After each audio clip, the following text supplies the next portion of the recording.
Apa ni? Sebab aku memang expect dua game awal ni 6 mata dalam tangan.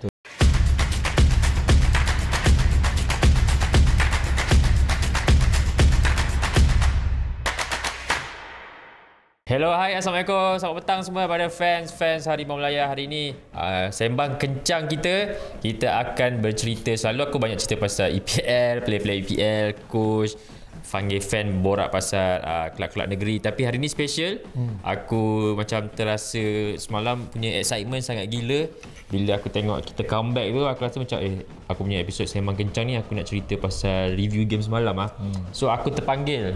Ini dah abang brother Yus kita untuk aku selalu aku borak seorang-seorang kan depan kamera. So hari ni aku nak panggil untuk ada dua pendapat untuk dua suara yang berbeza untuk borak game semalam. Okay, personally untuk game semalam bila line up kalau aku yang Yus bila line up tu keluar, aku tahu ni perubahan yang lain macam ni sebab gunakan bateri. Dan aku sebelum pergi game tu aku memang yakin kita akan menang. Aku berbeza pula dengan aku. Oh, kau tak yakin? Sebab aku tak tahu, aku dalam hati tu macam rasa susah nak lawan dengan Kyrgyzstan ni sebab Kyrgyzstan. Okay. Sebab kalau tengok dia sudut ranking dia lagi tinggi, 97. Dan kebanyakan pemain-pemain dia orang pun kalau tengok fizikal memang dia orang berbeza lah. Dan pengalaman ada seorang main dekat Liga Jerman kan, tak salah aku. So aku tak rasa macam Malaysia akan menang. Kalau Kyrgyzstan menang pun mungkin menang tipis. Dia tak, sebab aku lain pula. Sebab aku dengan harapan bila aku cakap memang aku rasa excited berkobar-kobar. Aku cakap ni game boleh menang ni. Sebab aku rasa dalam sejarah aku rasa Datuk Amin dia baru kata kita tak pernah layak ke round ketiga. Round ketiga tu antara final round untuk kau layak ke World Cup nanti. Betul. So bila aku dengan harapan macam aku memang tak, walaupun kita baru kalah dengan Tajikistan, tapi aku rasa macam game ni boleh menang.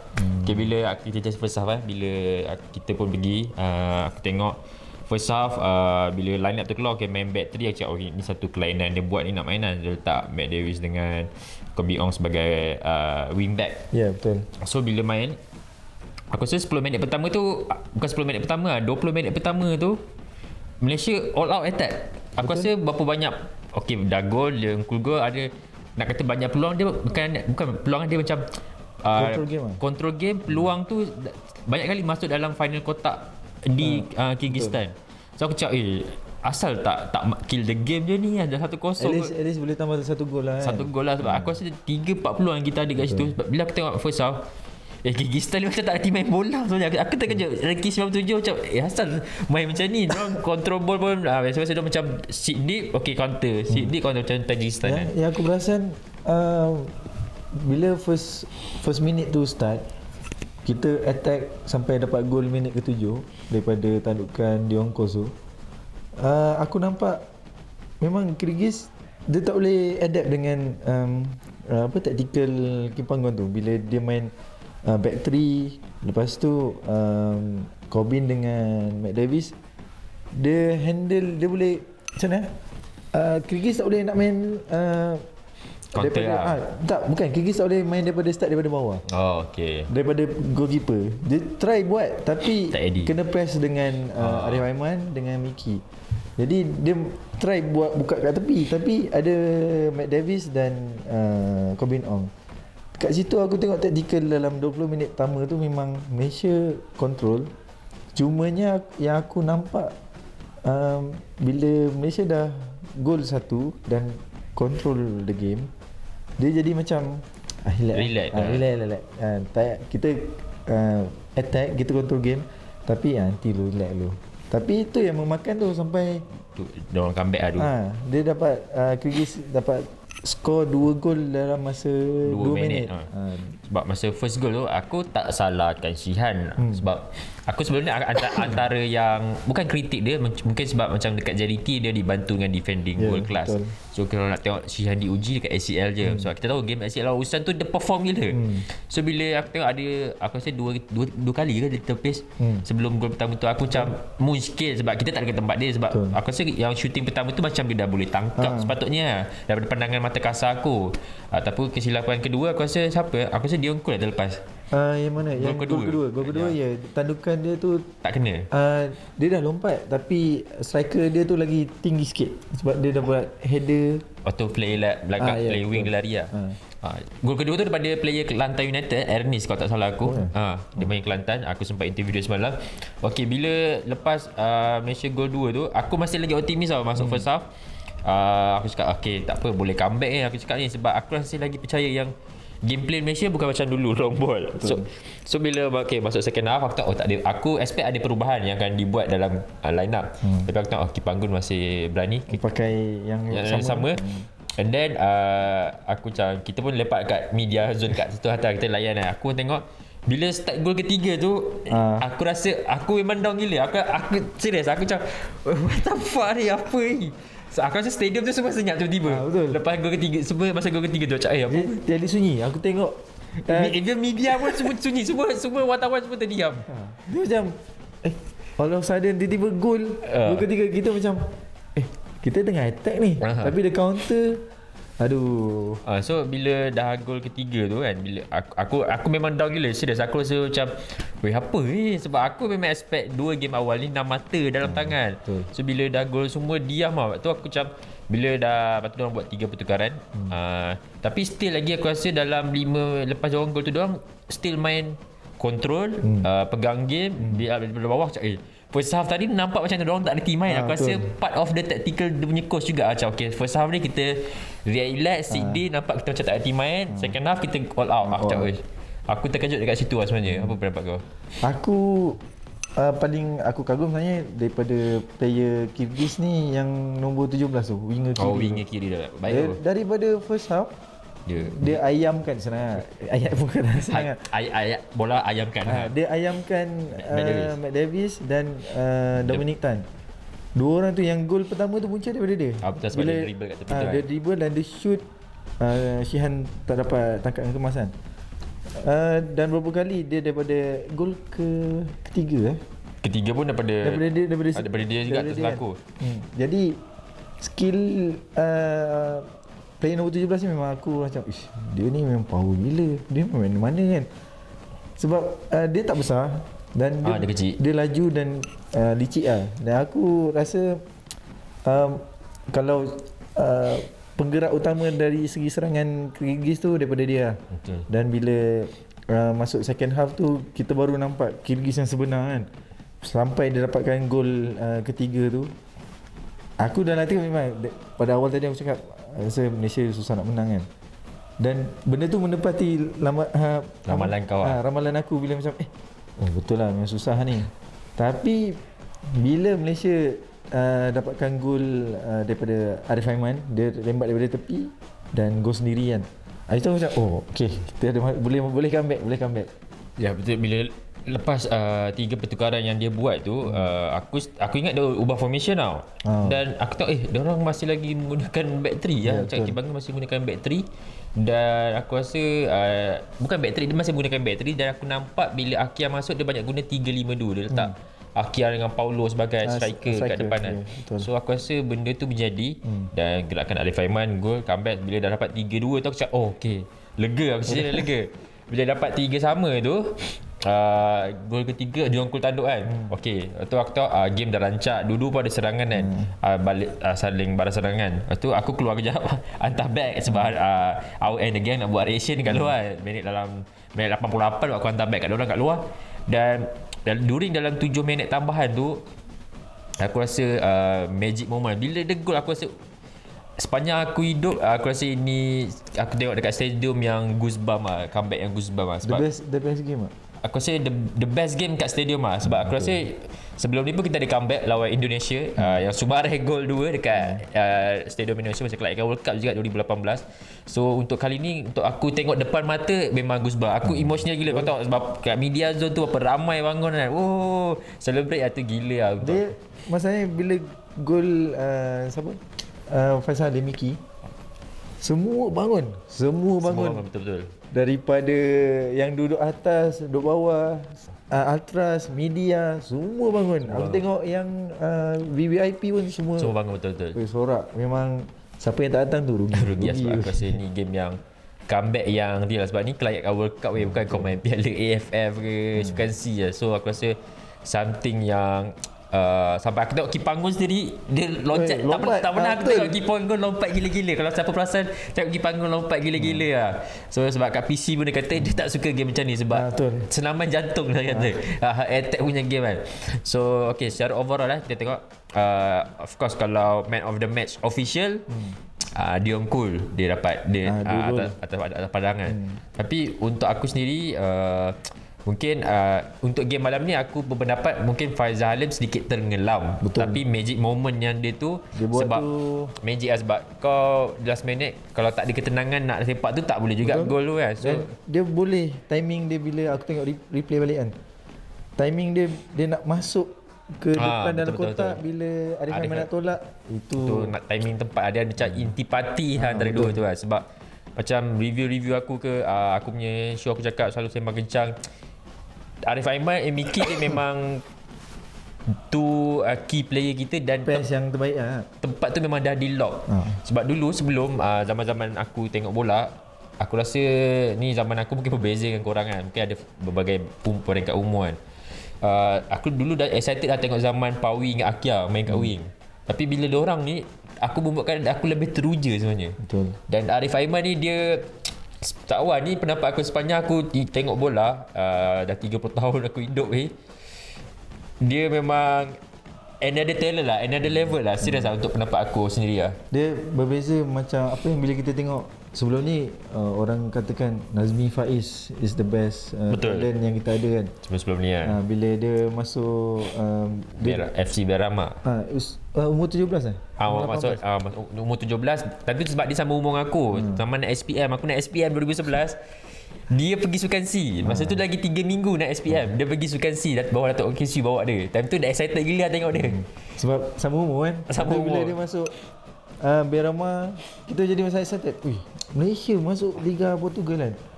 Tapi bila kita tengok pula Arif Aiman, ini macam mana? Special talent yang berbeza daripada yang lain. Betul-betul. Bila dia boleh assist, dia boleh score dalam game. Liga dia perform, dalam SEL dia perform. Ni sekarang ni kelayakan Piala Dunia dia perform juga dengan 4 assist, kira 4 assist 3 assist kira 4 assist lah. 4 assist on goal tu kira assist dia juga 4 assist dalam satu game kan. Jadi aku ada baca satu tweet orang kata dia ni level dia lain daripada Anthony Rashford. Nanti Instagram aku letakkan tweet tu pada brother kita. Setiap orang ada pendapat, kita hormat pendapat dia. Cuma pendapat aku, of course Arif Aiman dekat Malaysia, mungkin aku rasa di sekitar Asia Tenggara sekarang ni dia antara yang the best lah. Aku rasa tak, even kalau sebut pasal China Tip ke siapa lagi player-player Indonesia yang main dekat luar Thailand punya Muenta. Aku rasa jauh level, memang aku rasa dekat Arif Aiman is the best dekat Asia Tenggara lah. Tapi untuk lebih level Asia, of course memang orang kata, sebab kita nampak Arif Aiman tengah perform sekarang ni. Mungkin Rashford, Anthony, Pelestri ke MU tengah barai. Itu level lain tu Europe. Itu Europe itu EPL, liga yang paling laju, yang paling keras dekat Malaysia kan, dekat dunia kan. So aku kurang setuju lah tweet tu. Tapi Arif Aiman ni awal-awal tweet tu aku setuju. Dia kata kalau dia tak pindah ke luar dalam 2-3 tahun ni agak muskil dengan scouting sebab dia ada quality. At least try di Asia dulu kot, Jepun ataupun Korea. Dia Liga Korea, Liga Jepun, dia yang top 3 league, top 5 league ni kat Asia. Arif Aiman kena ada kat dalam tu sebab kita nak aku rasa dia antara the best talent kita ada. Kita tengok dia kat luar macam mana. Betul. Sebab kalau mengharapkan pada Liga Malaysia, orang akan nampak Arif Aiman power. Tapi kita tahu sebenarnya bila dia masuk dekat liga yang lebih baik, dekat Liga Asia ni lebih baik, contoh Jepun, Korea, Liga Arab, Liga Qatar kan, contoh kan. Betul. Kita nak tengok adakah dia boleh maintain kualiti yang sama setiap perlawanan, setiap level, setiap masa. Adakah dia boleh maintain? Kalau dia boleh maintain, yes, dia boleh. Senang cerita nak masuk Europe tu mudah lah kan. Mudah, betul. Sebab Arif Aiman dengan Miki ni dia, of course macam aku cakap, dia macam ni nadi utama kita attacking, memang dua player key kita. Kalau dua tak ada, kalau salah seorang tak ada pun Aku rasa susah memang. Harap diorang jangan injet dekat Piala Asia nanti. Serius, itu memang key utama kita lah. Sama juga macam aku cakap sebelum ni, Matt dengan Corbin pun diorang punya backup bukan tak bagus, cuma level jurang tu terlalu jauh. Dan ni last untuk kau, apa harapan kau sendiri untuk next game lawan Chinese Taipei? Sebab itu kita ada borak dengan Xavier. Dia cakap Chinese Taipei sekarang ni bukan Chinese Taipei yang dulu tau. Dia kalah dengan Oman pun 3-0 je tau. Bukan macam tu. Dari segi apa yang Xavier cakap, coach dia pun baik, sangat bagus. Coach dia yang berpengalaman. Dan aku rasa lawanan sengit juga. Cuma Malaysia boleh menang lah. Sebab Chinese Taipei kalau ikutkan kualiti yang kita ada ni, kita mampu at least 2-0. Kalau menang tipis pun mungkin 2-1.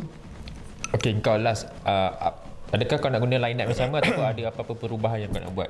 Sebab ramai aku baca komen nak tengok Afiq Fazail. Aku rasa dari segi macam kita tengok malam tadi, pertahanan kita goyah dengan 3 gol dalam 50 minit pertama kan.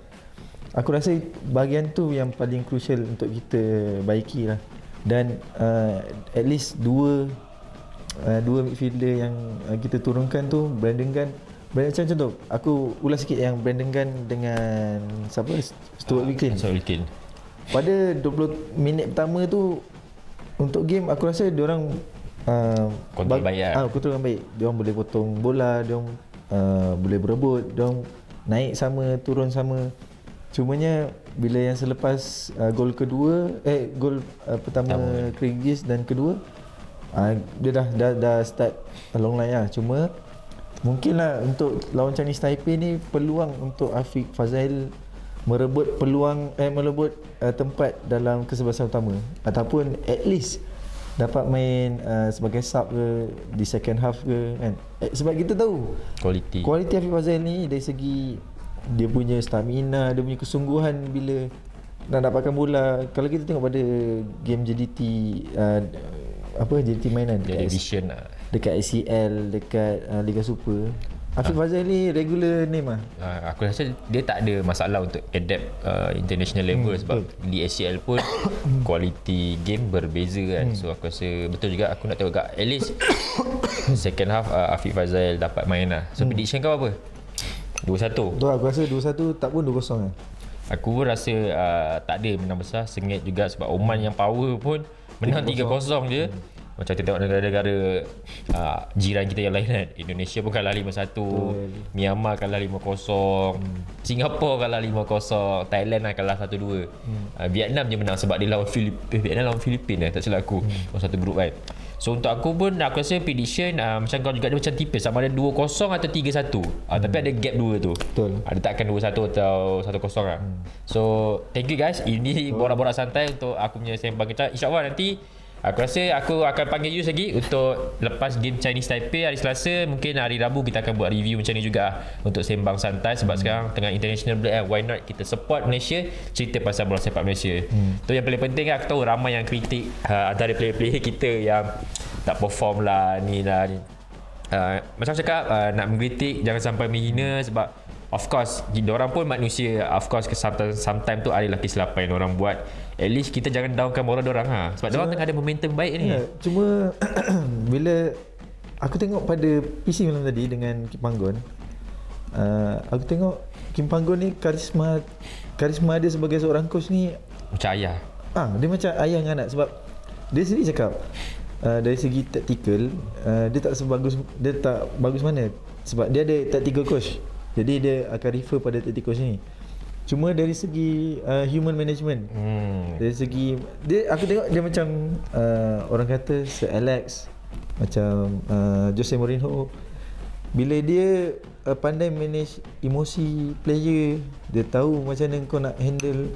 Okay, bila kita tengah kalah ni, apa kita kena buat dari segi emosi kan. Dan dia mampu kata-kata dia tu boleh menyebabkan player tahu, player faham apa yang dia kena buat seterusnya, walaupun taktikal yang sama. Okay, betul-betul. Sebab aku setuju sebab Kipanggun ni macam-macam ayah lah. Sebab aku tengok semalam pun sempat interview Mickey. Dia kata first half tu memang dia mengamuk. Macam seorang ayah mengamuk. Dia macam anak buat salah. Sebab lepas kita leading, kita memang leka. Main santai, main relax, bazirkan peluang. So baru player bangkit lah. So aku rasa Kipanggun dia dah, masa zaman Tan Cheng Ho tu sebenarnya dah cantik. Tan Cheng Ho dah buat satu perubahan yang baik. Tapi bila Kipanggun ambil alih ni, dia bawa satu lagi ke next level kita. Dan kita pun memang kita nak lepas dalam grup ni. Sebab aku rasa aku memang kita ada chance lah. Memang aku rasa like 80% memang aku yakin boleh lepas pusingan ketiga. Nanti pusingan ketiga akan ada 18 tim terbaik saja. Dan kau automatik layak ke Piala Asia 2027. Betul. Dan kat situ aku nak tengok bila kau dengan grup dengan Korea, dengan Jepun, baru kau boleh tengok Son Heung-min dekat Bukit Jalil lah. Mitoma kat Bukit Jalil. Itu baru best kan. Okay guys, kalau korang ada pendapat boleh komen dekat bawah. Kita komen santai-santai. Setiap orang ada pendapat masing-masing. Kita hormati pendapat orang. So macam biasa guys, kalau fans ada nak berborak ke, rasa macam nak borak santai lah, boleh je DM. Boleh DM kita orang, kita invite datang studio, kita cici borak-borak podcast biasa macam ni lah. So kita jumpa next game lawan Chinese Taipei. Aku rasa hari ni tak salah aku Play Malaysia rehat, rest day, diorang tak ada training. Aku sempat berborak dengan beberapa staff kat sana.